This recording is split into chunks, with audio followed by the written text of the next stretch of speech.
Olá, muito bom dia para você. O Record News Rural de hoje está no ar. Olha, plantar uva no cerrado é um desafio, né? Por isso, instituições de ensino e pesquisa têm investido em técnicas para ajudar o produtor. O estudo vai da adubação até a poda correta.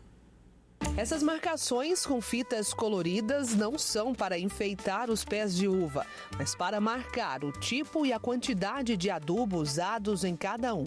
Aqui a gente colocou cloreto de potássio, que é o rosadinho, e sulfato de potássio. E a nossa intenção nesse experimento aqui é avaliar a eficiência desses dois. O cloreto de potássio, ele é mais em conta e ele é o mais utilizado entre os produtores. Mas ele tem alto teor de sódio, então às vezes pode ser tóxico para algumas plantas em específico que são mais delicadas.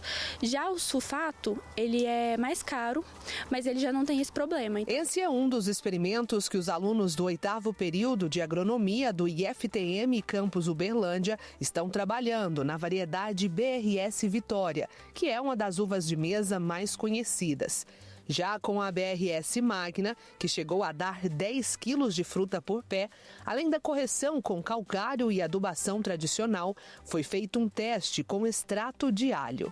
O convencional na videira é o uso de um composto que é comercialmente conhecido como Dormex, que ele faz a quebra da dormência da videira. Ele vai simular os reguladores vegetais da planta, ela vai absorver e vai fazer uma quebra de dormência artificial. O extrato de alho ele vem com o intuito de ser um substituto alternativo para uma produção orgânica, porque o Dormex é um composto químico que não pode ser usado na quebra de dormência de videira orgânica. Todas essas técnicas foram utilizadas no mesmo dia em que foi feita a poda das videiras, para iniciar um novo ciclo.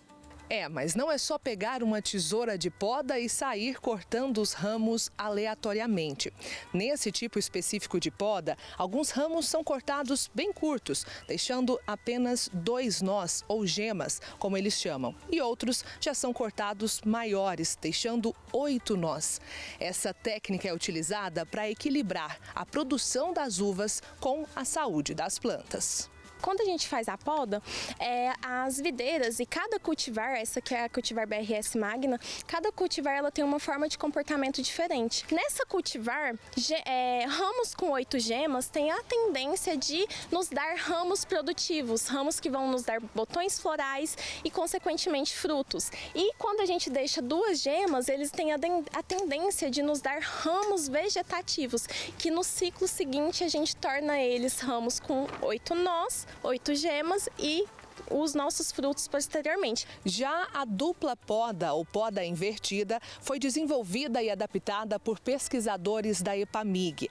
Ela serve para enganar a planta e forçá-la a amadurecer durante o inverno. A gente poda geralmente agosto, setembro, que é o caso agora, começo de setembro, e vai colher lá para novembro, dezembro.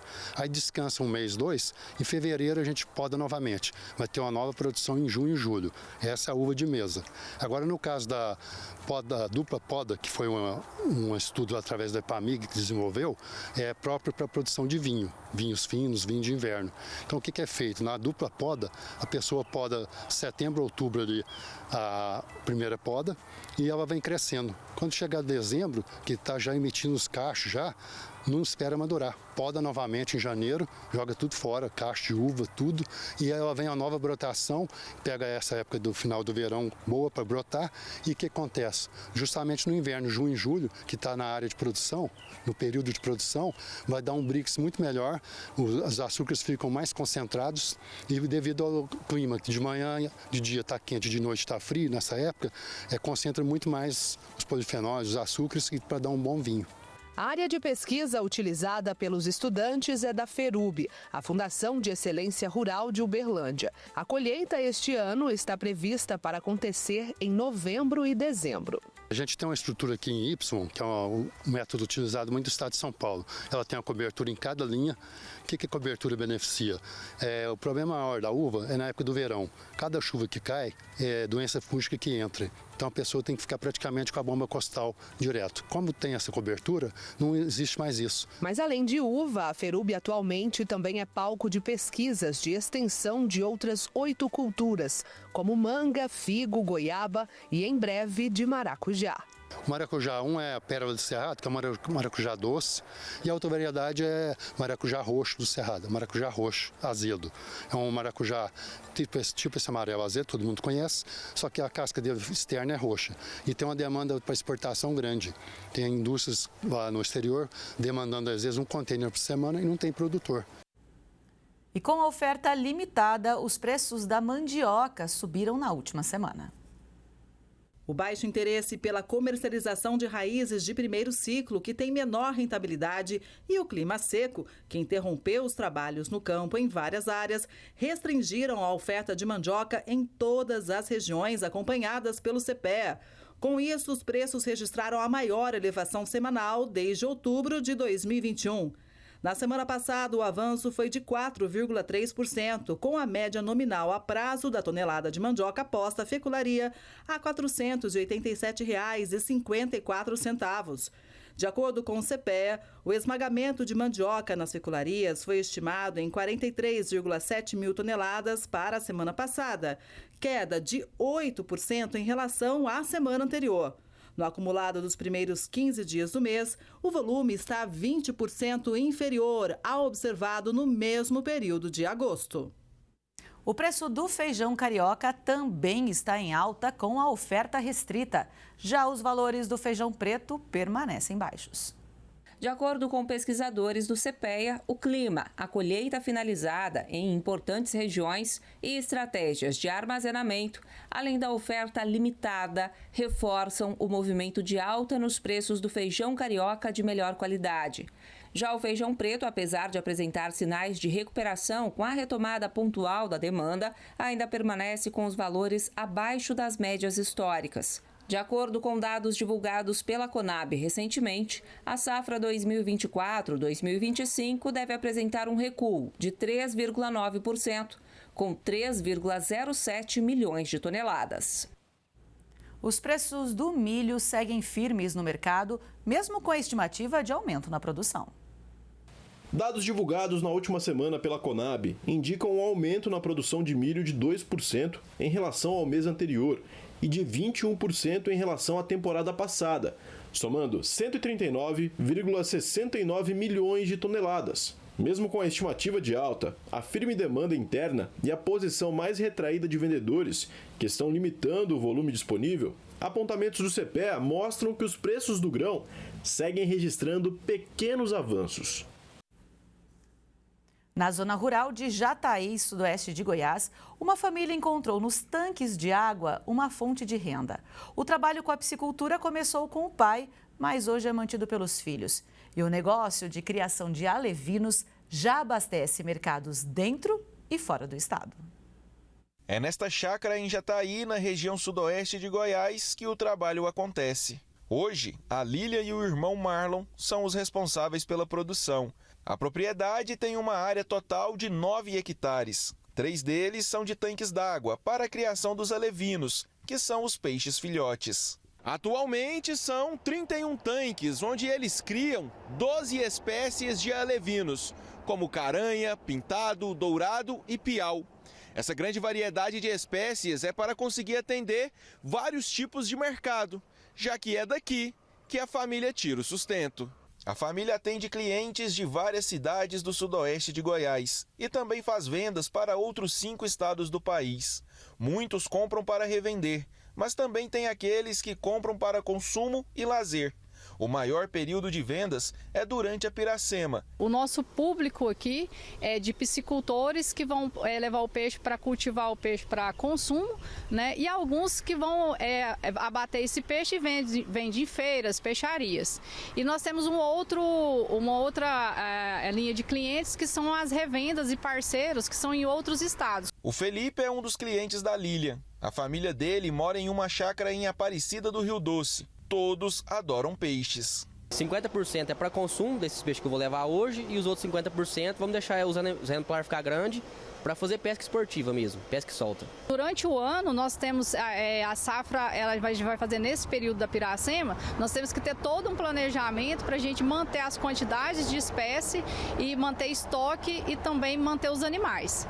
Aqueles que se especializam na criação e comercialização dos alevinos entendem que é um processo rentável porque é de menor investimento, principalmente a parte da alimentação. Os clientes chegam aqui na entre-safra querendo algumas espécies que já acabaram. Para a gente ter novamente, nós vamos precisar começar o período da reprodução para ter essas espécies disponíveis de volta, né, no nosso mix de comercialização de peixes.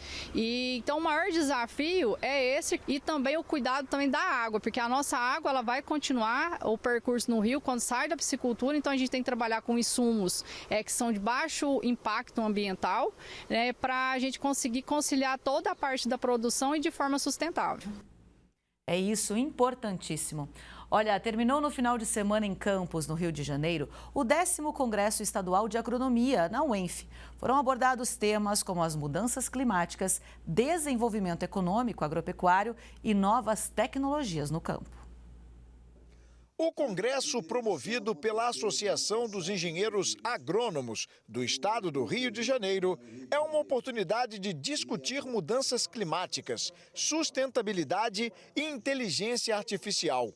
O evento reúne no Centro de Convenções da UENF, Universidade Estadual do Norte Fluminense, Darcy Ribeiro, profissionais da agronomia, estudantes, instituições de ensino, pesquisadores e representantes do setor público e privado.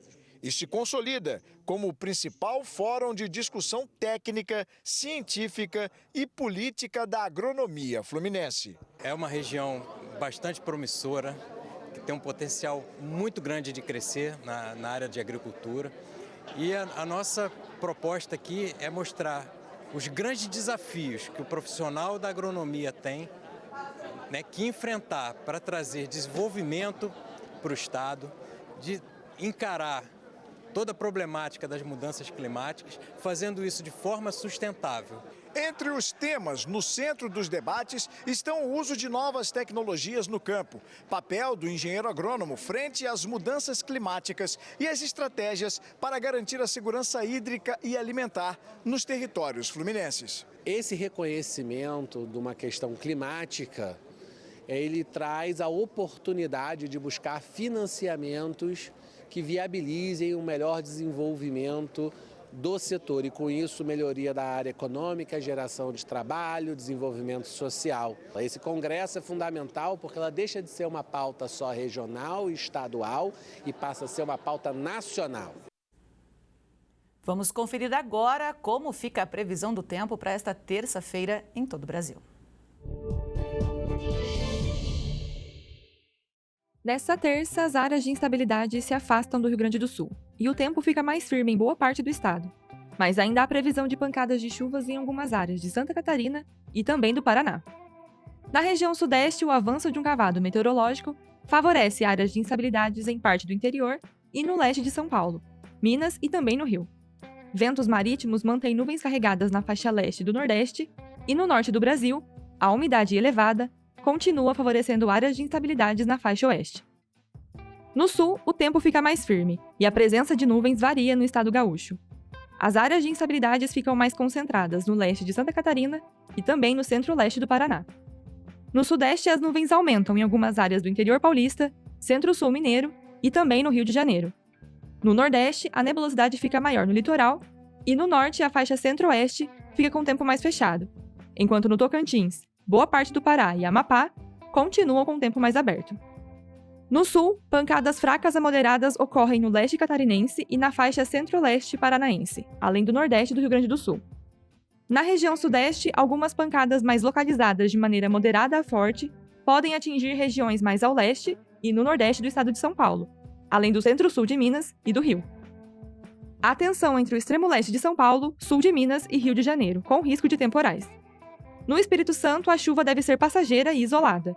No centro-oeste, algumas pancadas de moderada a forte intensidade ocorrem no oeste do Mato Grosso e também no Mato Grosso do Sul no período da tarde. No nordeste, chove no litoral e no agreste baiano, enquanto o interior continua seco. E na região norte, pancadas fortes continuam entre Roraima, Amazonas, Acre, além do oeste do Amapá e noroeste do Pará. Também são esperadas rajadas de vento entre 40 e 50 km por hora em grande parte da região nordeste e também do sudeste, Tocantins, norte de Goiás, leste do Mato Grosso do Sul e do Mato Grosso, além do litoral sul de Santa Catarina e do oeste gaúcho. No litoral do Rio, as rajadas de vento podem alcançar até os 70 km por hora. Grande parte do interior do Nordeste, Tocantins, Goiás, norte de Minas e extremo leste do Mato Grosso ainda continuam com umidade relativa do ar abaixo dos 30% e 20%. E o destaque é principalmente para o oeste da Bahia, sul do Maranhão, Piauí, Ceará, sudoeste do Tocantins e nordeste de Goiás, onde a situação é crítica e os índices de umidade podem chegar até 12%. Em relação às temperaturas, são esperadas máximas de 23 graus em Porto Alegre, 29 em São Paulo e em Salvador, 30 em Belo Horizonte, 28 em Natal, 36 em Goiânia e Palmas e 37 em Cuiabá. O óleo de soja teve participação recorde na margem de lucro das indústrias. Levantamento do CPEA mostra que a participação do óleo de soja na margem de lucro da indústria esmagadora praticamente se igualou à do farelo, configurando um cenário histórico. Na última semana, a participação do farelo na margem da indústria foi de 51% e a do óleo atingiu 49%. Como comparação, a participação média do farelo no ano passado foi de pouco mais de 62% e a do óleo chegou a quase 38%. O momento reflete o avanço da demanda pelo óleo brasileiro, sobretudo por parte do setor de biodiesel. O Brasil é o maior produtor de soja do mundo e muita gente trabalha nesse setor e faz tudo acontecer. Uma pesquisa apresentada na Grécia no final do mês aponta que 2,26 milhões de pessoas fazem parte da cadeia produtiva da soja e do biodiesel no país. E esse número cresce cada vez mais. Quem chega para explicar os dados, as principais características dessa população e as mudanças dos últimos anos é o Rodrigo Peixoto, que é PhD em Economia Aplicada e pesquisador associado ao CPEA. Muito bom dia, Rodrigo, tudo bem? Bom dia, prazer estar aqui, muito obrigado pela oportunidade de explicar esse trabalho. Imagina, o prazer é todo nosso e eu queria que você me explicasse realmente esse trabalho, né? A pesquisa foi realizada pelo CPEA em parceria com a Biov. Me explica como que ela foi feita, que pesquisa é essa e onde exatamente ela foi apresentada? Tá ótimo. Bom, essa é uma pesquisa resultado de uma parceria que a gente tem, né, do CPEA, entre o CPEA e a Biov, né, no qual a gente tenta estimar ali três grandes números, né, para a cadeia da soja e do biodiesel. O primeiro deles é o PIB, que é tradicional aí, indicador do CPEA, né, então a gente tenta estimar o PIB da cadeia produtiva da soja e do biodiesel ao longo dos anos, né. O segundo, que é esse que a gente trabalhou aqui, diz respeito ao mercado de trabalho, então a gente procura ali quantificar o contingente de pessoas ocupadas nessa cadeia produtiva e a gente faz um estudo também relacionado ao comércio exterior, né? Particularmente, o trabalho que foi apresentado nesse congresso na Grécia, né? Congresso de Economia Regional da Associação Europeia de Ciências Regionais, esse trabalho ele teve como foco ali a parcela relacionada ao mercado de trabalho, né? Então, a indicação do número de ocupados nessa cadeia produtiva como um todo e as principais características dessa população ocupada, né? Tanto mais recentemente, né, aqui em 2024, que é o último ano que a gente tem informações, né, quanto ao longo da série, que começa lá em 2012. Né? Então, a gente tenta identificar eventuais mudanças no perfil dessa população ocupada. Entre os principais resultados que vocês identificaram está o crescimento contínuo da população ocupada, como você disse, comparando ali de 2012 até 2024. Explica para a gente que crescimento foi esse, de quanto a gente está falando? Ao todo, né, no agregado dos 4 segmentos que fazem parte da cadeia produtiva da soja e do biodiesel, quais sejam, né? Segmento de insumos que vai fornecer ali toda a matéria-prima, todos os insumos para a produção de soja, o segmento primário, que é a produção de soja em si, a indústria responsável pelo processamento dessa soja, a fabricação de farelo, rações, o óleo de soja, o próprio biodiesel, né? E o segmento de serviços, que vai dar todo o suporte para que esses outros 3 segmentos sejam operacionalizados, né? Se a gente considerar esse agregado como um todo, o número de pessoas ocupadas na cadeia produtiva ele praticamente dobrou de 2012 para 2024. Né? Ele teve um crescimento ali de 99% no acumulado do período, né? Saindo de 1,14 milhões de pessoas ocupadas para 2,26 milhões de pessoas ocupadas. Bom, e aí a gente tem um destaque para o setor primário, né? Que é aquele que está dentro da porteira propriamente dita? Isso, exato. Dentro da porteira, o crescimento ele foi um pouco maior, né? E aí vale lembrar que a gente, uma característica aqui do Brasil, até um cenário que a gente tenta ali junto com a Abiob pensar em estratégias para reverter um pouco isso, né? A gente exporta muito soja in natura, né? E a ideia da Abiob é justamente processar uma maior parcela dessa soja no Brasil. Quando a gente olha para o segmento primário, para dentro da porteira, esse crescimento foi um pouquinho maior do que a média da cadeia produtiva como um todo. Enquanto a cadeia produtiva teve crescimento de 99% no acumulado de 2012 a 2024, dentro da porteira esse crescimento foi de 118%, né? A gente tinha ali por volta de 214 mil pessoas em 2012 na produção de soja. Isso daí atingiu, em 2024, atingiu os 467 mil pessoas. Vale ressaltar que a indústria também teve um crescimento, né, de cerca de 56%. Quer dizer, todos os segmentos cresceram. Quando a gente fala de dentro da porteira, teve um crescimento um pouco maior do que a média. E é interessante que vocês observaram também uma mudança no perfil da população ocupada, né? O que foi observado, Rodrigo? Sim, a gente trata essa população sobre alguns indicadores, sobre alguns aspectos, né? O primeiro deles é a posição na ocupação. Então, a gente vai segmentar esse contingente de pessoas ocupadas em trabalhadores formais, trabalhadores informais, conta própria, né, os autônomos, os próprios empregadores e outros trabalhadores, né, um grupo ali que enquadra as outras categorias. A outra desagregação que a gente faz é por gênero, né, entre feminino e masculino, para identificar se há uma maior participação das mulheres nesse mercado de trabalho ou não. Uma terceira desagregação que a gente faz diz respeito ao nível de escolaridade dessas pessoas, né? E aí os principais resultados que a gente identificou, né? Um primeiro aspecto, né? Não houve mudanças estruturais em termos de formalização do trabalho nessa cadeia produtiva. Ali, por volta de 77% dos empregados são trabalhadores formais, né? E quando eu falo 77% dos empregados, eu estou considerando só os trabalhadores. Eu estou tirando dessa conta os empregadores, os conta própria, outros trabalhadores, né? Entre informais e informais, 77% deles são formais. Quando a gente olha para a cadeia produtiva como um todo, né, os trabalhadores formais representam 47% das pessoas ocupadas, né? Isso se manteve praticamente estável ao longo da série analisada, 2012 a 2024. Da mesma forma, a gente teve aqui um cenário estável para a participação feminina e masculina, né, consequentemente, nesse contingente de pessoas. Em torno de 35% do total de pessoas ocupadas é composto por mulheres, né, e 65%, a maioria aí, é composto por homens, né. Essa participação masculina, ela se dá, sobretudo, de forma mais presente, nos três primeiros segmentos da cadeia produtiva, né? Em suma, o próprio segmento primário, né? A produção de soja dentro da porteira é um mercado mais masculino mesmo, né? E na própria indústria também tem uma participação masculina um pouco maior. Quando a gente olha para o segmento de serviços, a gente vê que a participação feminina ela começa a ganhar mais representatividade, né? Então, conforme a gente tiver processos de mecanização, é claro, a soja já é uma cultura bastante mecanizada, né? Mas conforme a gente tiver uma participação maior do segmento de serviços na cadeia produtiva como um todo, tende aqui a termos uma participação feminina um pouco maior do que o que a gente tem hoje, que é por volta de 35%.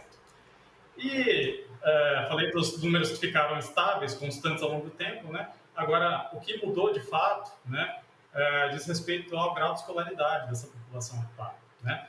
A gente tem ali um processo de redução de participação de pessoas com pouca formação, analfabetas ou ensino fundamental incompleto, né?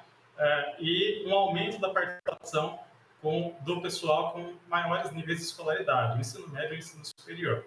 Como exemplo aqui, né, o ensino médio, ele tinha ali em 2012 uma participação de 32,8%, no total de pessoas ocupadas, elas tinham 32,8% tinham ensino médio completo, e esse número passou para 40,2% em 2024, um ganho ali de quase 8 pontos percentuais, né?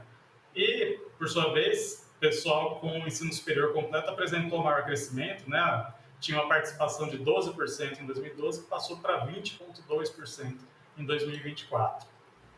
Isso pode ser reflexo da maior mecanização e de uso de técnicas mais modernas, né, de tecnologia no campo, por isso a necessidade de uma mão de obra mais qualificada no sentido de acesso às tecnologias, de cursos, como você disse, né, ensino superior, enfim, por conta da necessidade de mexer com esse maquinário novo, com essas tecnologias novas.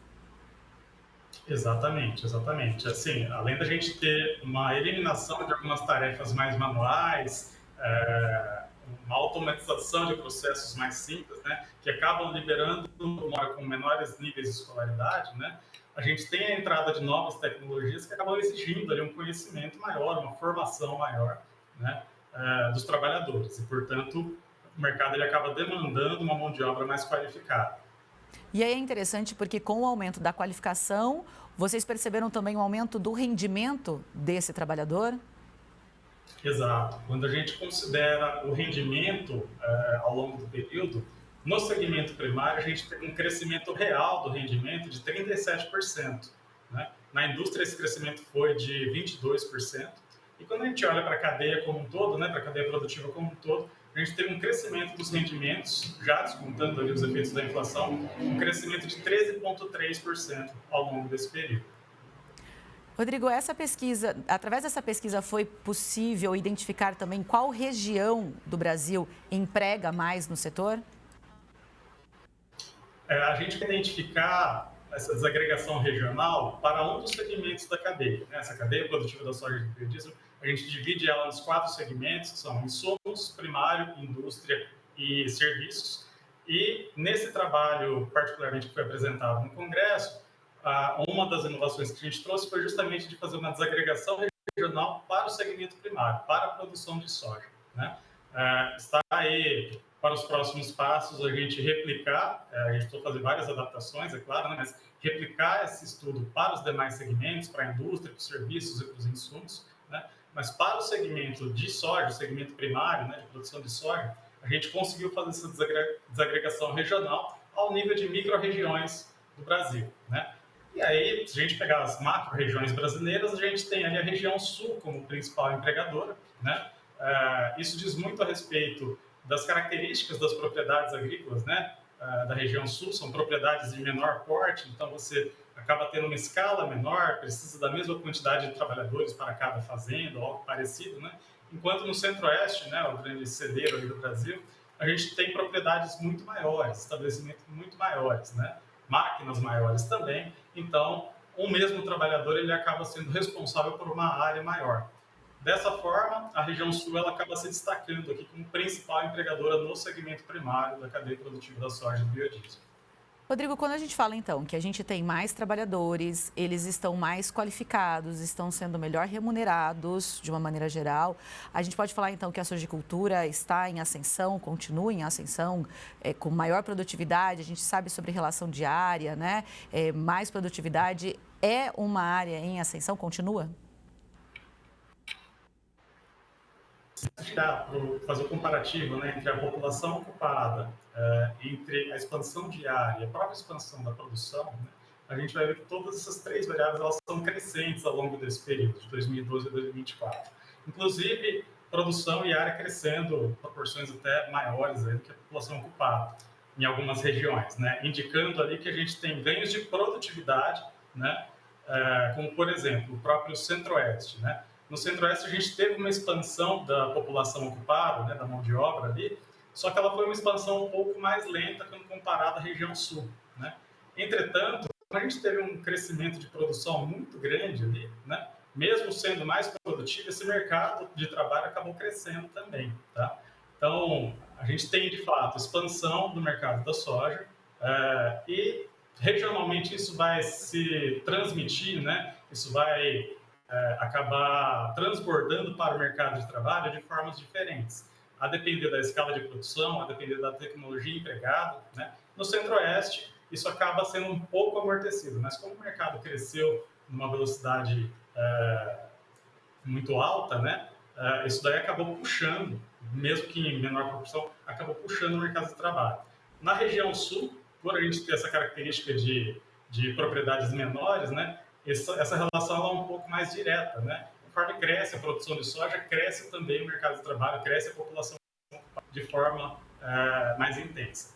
Rodrigo, antes da gente encerrar, eu queria te perguntar o seguinte: qual foi a importância de apresentar esses dados num congresso, num evento lá na Europa? Por que é tão importante esse fato? A gente sabe aqui para o mercado interno e também o mercado internacional, que fica de olho aqui na produção de soja do Brasil, mas por que esses dados fizeram a diferença nesse evento? Foi muito interessante compartilhar essa experiência brasileira lá na Europa, né? Sobretudo pelo fato da temática do Congresso estar muito focada ali na região europeia, né? Quando a gente foi, a gente discutiu, dialogou ali com outros pesquisadores, né? Pesquisadores da Romênia, pesquisadores da Polônia, da Alemanha, da Itália. Então foi muito bacana ter essa interação.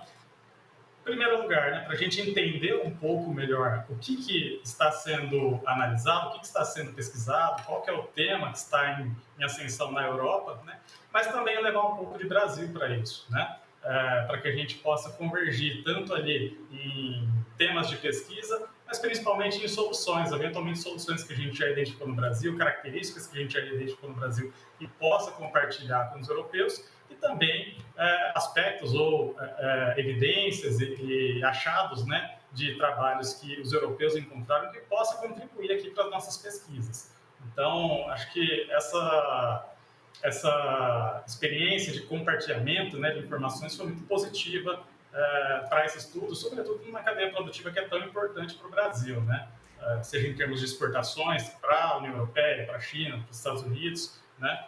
Mas também, como a gente destacou nessa pesquisa ali, uma importante cadeia produtiva para a geração de empregos e para a dinamização do mercado de trabalho de algumas regiões brasileiras.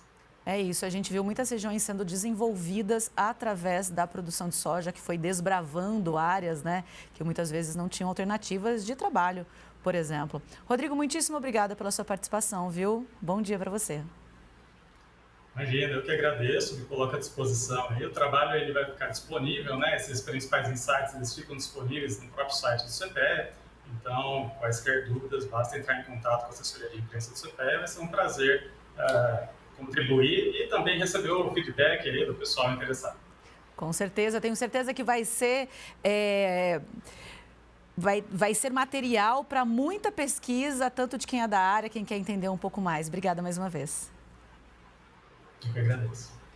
E é isso, essa edição do Record News Rural de hoje termina aqui. Muitíssimo obrigada pela sua companhia, é sempre um prazer ter você conosco. Até a próxima.